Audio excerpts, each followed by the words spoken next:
ఈ మధ్య కాలంలో ఒక ప్రముఖ క్రీడాకారుడు శాకాహారిగా మారారని గొప్పగా వార్త వచ్చేసింది. ఆయన యొక్క అభిమానులంతా కూడా అయ్యో మీకు శక్తి కోల్పోతారేమో శాకాహారి అయ్యారు అని ఎంతో బాధపడుతున్నారు. ఈయనేమో లేదు విల్లింగ్గా ఉంది శాకాహారి అవ్వడం. కానీ వాస్తవంగా మనం అర్థం చేసుకోవాల్సింది ఈ శాకాహారి అవ్వటం కాదు, మన శాకాహారులే కృత్రిమంగా మాంసం స్వీకరిస్తుంది. ఒక ఆవు అయినా ఒక శాకాహారి జంతువు ఏదైనా ఎప్పుడైనా మాంసం తింటే చూసాము ఆకలితో చనిపోతుంది, కానీ మాంసం అలాగే మాంసాహారి అయిన జంతువు ఎప్పుడైనా ఆకలితో చనిపోతుంది, బాగా ఆకలిస్తుందని గడ్డి కంటే చూసామా సింహం ఎప్పుడైనా. దీనికి మనం గుర్తించాల్సింది సహజంగా మనకిచ్చిన ఈ శరీరం దేనికోసం ఉంది అని మనం ఆలోచించాలి. భాగవతంలో జీవో జీవస్య జీవనం అని సూత్రాలు చెప్పారు. అంటే ఒక జీవి ఇంకో జీవిపై ఆధారపడాలి. శాకాహారి అంటే చెట్లు మరి మొక్కలు వీటి నుంచి వచ్చిన ఆహారాలు అవి కూడా జీవులే కదా, వాటి కూడా ఆధారపడాలి. ఇక్కడ సూత్రం ఏంటంటే ఒక జీవి ఇంకో జీవిపై ఆధారపడాలి. ఏ జీవి దేనిపై ఆధారపడాలని నిర్ణీతమైంది. ఒక సింహం మాంసం మీద ఆధారపడాలి. దాన్ని శాకాహారం చేయటము సమంజసం. అలాగే మానవుడు అనేవాడు ఎలాంటి ఆహారం తీసుకోవాలి అనేది నిర్ణీతమైనది. సహజంగా మనకున్న మన శరీర నిర్మాణం చూసినట్లయితే, మన కళ్ళ నిర్మాణం చూసినట్లయితే, మన గొంతు నిర్మాణం చూసినట్లయితే, మన లోపల ఉన్న పేగుల యొక్క నిర్మాణం చూసినట్లయితే ఇవన్నీ శాకాహారి జంతువులకి చాలా దగ్గరగా ఉంటాయి. మాంసాహారి జంతువులకి త్వరలో ఎక్కువ ఉంటాయి. క్యానైన్స్ అంటాం ఇంగ్లీష్లో. అవి మనకి ఉన్నాయి కానీ అంత షార్ప్ కలిగి అంత పదునుగలి. కానీ మాంసాహారి జంతువులు ఖచ్చితంగా పదునుగా ఉంటాయి. అయితే కొన్ని ఆమ్నివోరస్ ఉంటాం, అటు శాకాహారంలో ఉంటాయి, మాంసాహారంగా తింటాయి. సో మనిషిని ఆ కోవలో పెడదామని అనుకున్నా వీలు పడదు. ఎందుకంటే మనం ముఖ్యంగా శాకాహారిలాగే ఉంటాం, మన ఆమ్నివోరస్ కూడా కాదు. సో మనం తీసుకునే మాంసాహారం కృత్రిమమైనది మనకంత.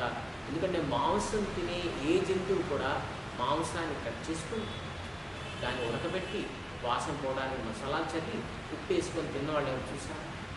ఏ జంతువు? సో మనం తింటున్నాం అంటే కృత్రిమంగా తింటాం. వెంటనే మాట నుంచి మరి శాకాహారం కూడా వంట చేసుకొని తినట్లేదా? అవి మనం పచ్చిగా కూడా తినే అవకాశం ఉంది.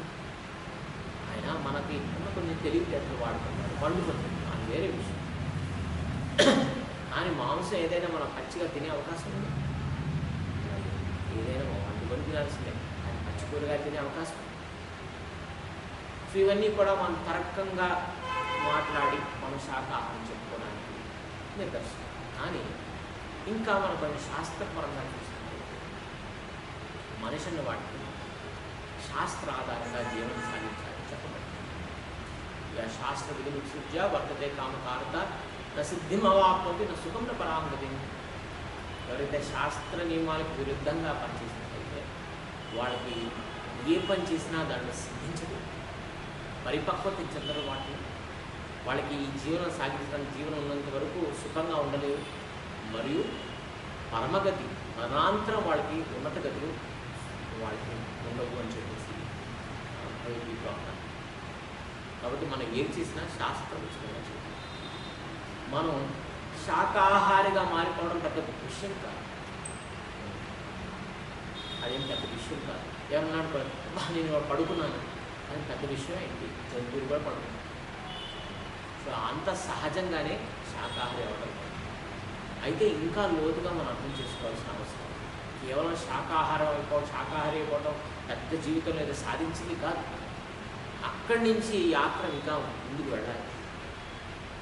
ఎందుకంటే శాకాహారి అయినప్పటికీ మనం విచ్చలవిడిగా ఏదంటే అది తినటం, ఎంతైంది అని తినడం శ్రేష్టం కాదు. దాంట్లో కూడా ఎంతో కర్మ ఉంటుంది. శాకాహారి అయినా సరే దొంగ అంటారు బాగుంది. స్నేహ ఏవ సహా, భగవంతుడు ఇచ్చింది ఆయనకి ఇవ్వకుండా మనం తినేవాడిని దొంగగా చెప్పారు. అది శాకాహారి అయినా సరే. ఒకసారి ఒక ఉపనిషత్తులో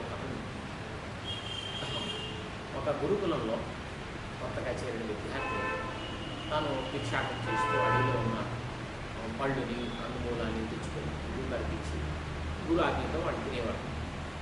ఒకనొక రోజు ఆ కొత్తగా వచ్చిన ఆ గురుకుల విద్యార్థి తను అడవిలోకి వెళ్ళి ఎన్నో పళ్ళని తీసుకొచ్చాడు. ఏంటయ్యా ఎన్ని పళ్ళు ఎక్కడికి తెచ్చామన్నాడు. ఆయన చుట్టూ చాలా ఉన్నాయి గురుగారు అన్నారు. వెంటనే గురుగారు దాన్ని ఖండించి ఆయన్ని బాగా మందలించి ఆయనకు శిక్ష వేశారు. విద్యార్థి అడిగారు, ఏం చేశారని గురుగారు? పళ్ళు ఎక్కువ ఆయన తెచ్చామన్నారు. అరే మూర్ఖ, మనం చెట్టుకు పళ్ళు ఉన్నాయంటే మనం ఒకటికే కాదు, అక్కడ ఉన్న పక్షులకి మిగతా జీవరాశులకు కూడా అవి భగవంతుడు ఏర్పాటు చేశారు. వాళ్ళని మనం దొంగతనం చేసుకొని మనం తెచ్చుకున్నాం. ఇది పెద్ద పొరపాటు. అంటే మనం పండించుకునే పంటలు, మనం పండించుకునే చెట్లు ఇదేంటి మనం ఒక్కళ్ళకే కాదు, మనం జంతువులకున్న సహజంగా పెరిగే చెట్ల నుంచి కొట్టేసి మనం వ్యవసాయం చేసుకొని మనం పండించుకొని మన వరకే పెట్టుకున్నాం. మరి మిగతా జీవరాశి సంగతి ఏమిటి? భగవంతుడి వారికి ఏర్పాటు చేసిన మనం వాళ్ళు కబ్జా చేసుకొని మనం పండించుకొని మనం తింటున్నాం, వాళ్ళు లాక్కుంటున్నాం కాదు. సో అందుకే గురుగారు అన్నారు, ఇక్కడి నుంచి ఎప్పుడైనా మన చెట్టు మీద దొరికినట్టయితే ఆ చెట్టు మీద అంచనా వేసి ఎన్ని పక్షులుగా మీరు ఆధారపడతాయి, ఎన్ని కింద ఉండే జీవరాశులు ఎన్ని ఆధారపడతాయి, దాంట్లో నాకు మిగిలిన నా వాటా ఏంటి తెలుసుకొని తీసుకోవాలి. అదే ఈశోపనిషత్తులో కూడా చెప్పాను.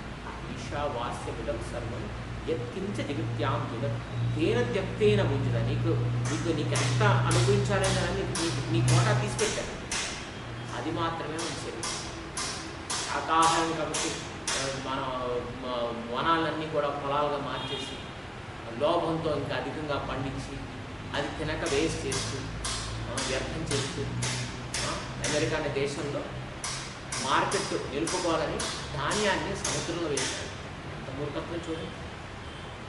అధికంగా పండించి అది అందరికి కావాల్సిన సరఫరా చేయకుండా దాన్ని నాశనం చేస్తారు. పెద్ద నేరం, ఇది పెద్ద దొంగతనం.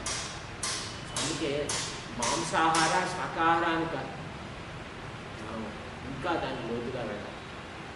మనం ఆహారం మీద ఆధారపడుతున్నాం. ఎంత మనకి భగవంతుడు ఇస్తున్నారు, మనం కోట ఎంత మనం తెలుసుకొని మాత్రమే తీసుకోవాలి. అందుకే భగవంతుడు ఏమంటారంటే, మీరు ఏది తీసుకున్నా సరే నాకు అర్పించి తీసుకోండి అంటారు. భగవంతుడికి అర్పించి తీసుకోవాలి. మాత్రం తీసుకోవాలి. ఏదైనా భగవంతుడికి అర్పించి మనం తీసుకోవాలి. అర్పించకుండా తీసుకున్న వాడిని దొంగ అని చెప్పడం. కాబట్టి మనం శాకాహార మాంసాహారం అయితే మరి గౌరవం అనుకోండి. అసలు ఆ మాంసం అనే పదానికి కూడా అర్థం ఏంటంటే మాం హింస అంటే నేను ఈ మాంసం తింటున్నాను, నిన్ను హింసించి తింటున్నాను, నన్ను కూడా హింసించు, దానికి నేను ఒప్పుకొని తింటున్నాను అని చెప్తాము. అది ఒప్పుకోవడం చూడండి. ఇక శాకాహారి అయినా సరే అది మన పరిమితిలో చేయకుండా భగవంతుడికి అర్పించకుండా తిన్నట్టయితే మానవులకి జంతువులకి ఏంటి, మన ధర్మబద్ధంగా ధర్మాన్ని ఆచరించవచ్చు. ధర్మహీన పశువుకి సమానం. మన ధర్మాన్ని ఆచరించాలి. మన ధర్మం ఏంటి, మనకి ఏది వచ్చినా సరే భగవంతుడికి ఇచ్చి మనం తీసుకోవాలి. ఏదస్నాసి మనం తినాలనుకున్నప్పుడు భగవంతుడికి అర్పణ చేసి తీసుకోవాలి. అప్పుడు మనకి ఆ తినే ఆహారం పూర్తిగా ఉంటుందండి. మనకి ఎలాంటి కర్మ సోకకుండా మనకి పుష్టిని ఆనందాన్ని ఇస్తుంది. కాబట్టి నువ్వు శాకాహారివా మాంసాహారివా అని కాదు. మా ఆచార్యులు ప్రభుపాద గారు ఏమంటారంటే, నువ్వు శాకాహారి కాదు మాంసాహారి కాదు, నువ్వు కృష్ణ ప్రసాదహారి అంటారు. నువ్వు కృష్ణేరియన్, వెజిటేరియనా నాన్ వెజిటేరియనా? లేదు, నేను కృష్ణేరియన్. అంటే కృష్ణుడికి ఏదైతే అర్పిస్తావో అది మాత్రమే నువ్వు సేవిస్తావు. ఇది చాలా ఉన్నత స్థాయిలో ఉంటావు. సో వెజిటేరియన్ నాన్ వెజిటేరియన్ కన్నా మేలు అని దానికన్నా మనం కొంచెం ఉన్నత స్థితికి వెళ్ళి కృష్ణేరియన్ అన్నమాట. అంటే కేవలం భగవంతుడికి అనిపించింది మాత్రమే తినాలి. అది తిన్నట్టయితే, అలా చేయనట్టయితే అది కూడా కొంచెం కర్మ దానికి కూడా సోకుతుంది. దీనికి కూడా కర్మ ఉంది, అధికంగా ఉంటుంది నాన్ వెజిటేరియన్కి. శాకాహారం కూడా కర్మ ఉంది. మనం జీవనం ఎలా చేయాలంటే కర్మరాహిత్యంగా ఉండాలి, కర్మ అంటకుండా చేయాలి. అందుకే ఆధ్యాత్మిక చింతనతో ఉన్న వాడికి ఈ కర్మ లేకుండా చేస్తారు. బ్రహ్మణి ఆదాయ కర్మాన్ని సంగం త్యక్వా కురుభ్య నలిప్యతేసి పాపేన పద్మపత్ర ఇమాంబసు. ఇక్కడ ఎలా ఉండాలంటే తామరకు పై నీటి బొట్టు దాన్ని తడపకుండా ఎట్లా ఉంటుందో మనం ఇక్కడ జీవనం సాగిస్తూ మనకి ఏ కర్మ సోకకుండా చూసుకోవాలి. అది తెలివైన పని. అది కేవలం ఆధ్యాత్మిక కార్యాలు చేసినట్టు దాన్ని ఆచరిస్తున్నప్పుడే అది సాధ్యం. కాబట్టి వెజిటేరియనా నాన్ వెజిటేరియనా కాదు మనకి, నువ్వు ధర్మేరియనా నాన్ ధర్మేరియనా ఇది. సో ధర్మాన్ని ఆచరించినప్పుడు అన్నీ సక్రమంగా జరుగుతాయి. కాబట్టి ధర్మో రక్షతి